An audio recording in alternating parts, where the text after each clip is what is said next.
Five Visits, Part 7. The fourth visit. He knocked on the door. She answered it, and he presented her with a bouquet of roses. I think that if we sit down and talk, we can figure some things out. He sat again at the small table. She walked to the file cabinet and pulled out an empty wine bottle. She rinsed it, filled it with water, and walked back to her chair, placing the roses on the small table. "Thank you," she said. "It means a lot." She wondered what things he wanted to figure out. To her, it was all fairly simple.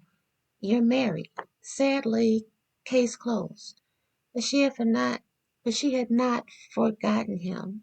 He was still the man she remembered beyond any other she had encountered. But he had chose another woman over her.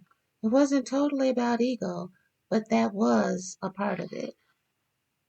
You were supposed to ride my wave high, catching stars in the velvet night sky. It was whispered in the looks you gave, but now I'm stranded on dreams I can't save. You were supposed to be with me.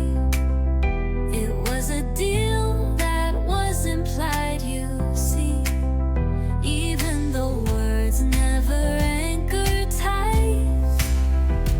By omissions, hand you straight up like high.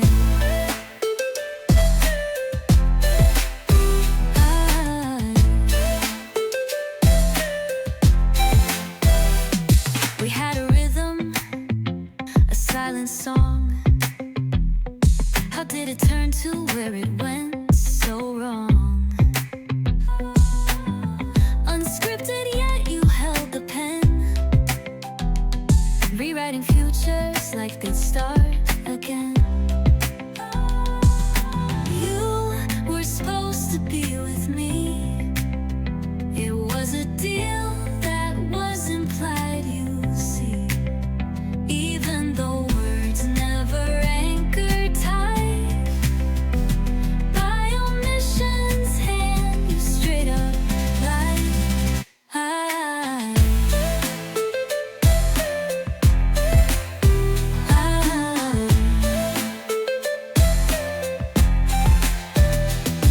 The echoes of promises you didn't say haunt me like shadows at the break of day.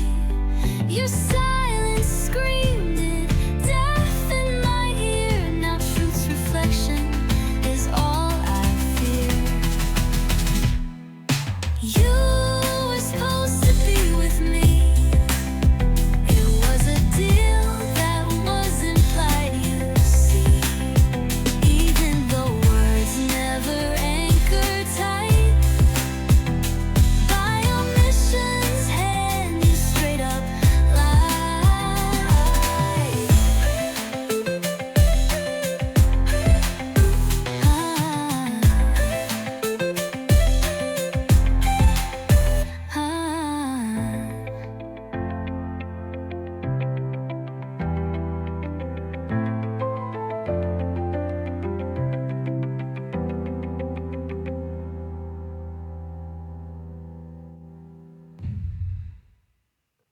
you. "I think I'm a cheap date for you," she stated. "What?" "I'm trying to figure out why you're here. Are you like the enemy of peace or something?" "No, I don't think so. I'm just trying to figure out why you're here." He couldn't answer immediately because he wasn't sure why he was there. He knew that if she offered sex, he wouldn't turn it down. He knew that he didn't want to take advantage of her in any way. He felt friendly toward her, but he had a lot of friends.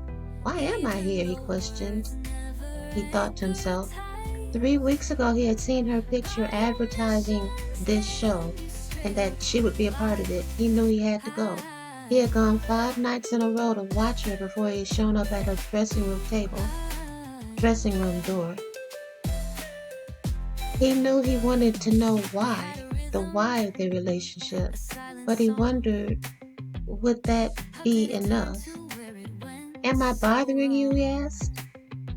I'm not sure if you could, she thought. No, I like having you near me, she said shyly, and then stopped herself before she said more.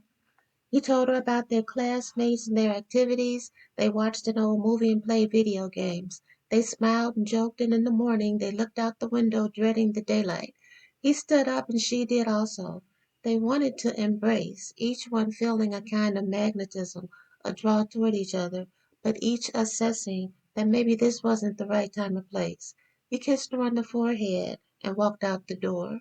I'm pretty sure we're not dating. Maybe we're just friending, she thought. She took a shower and went to sleep.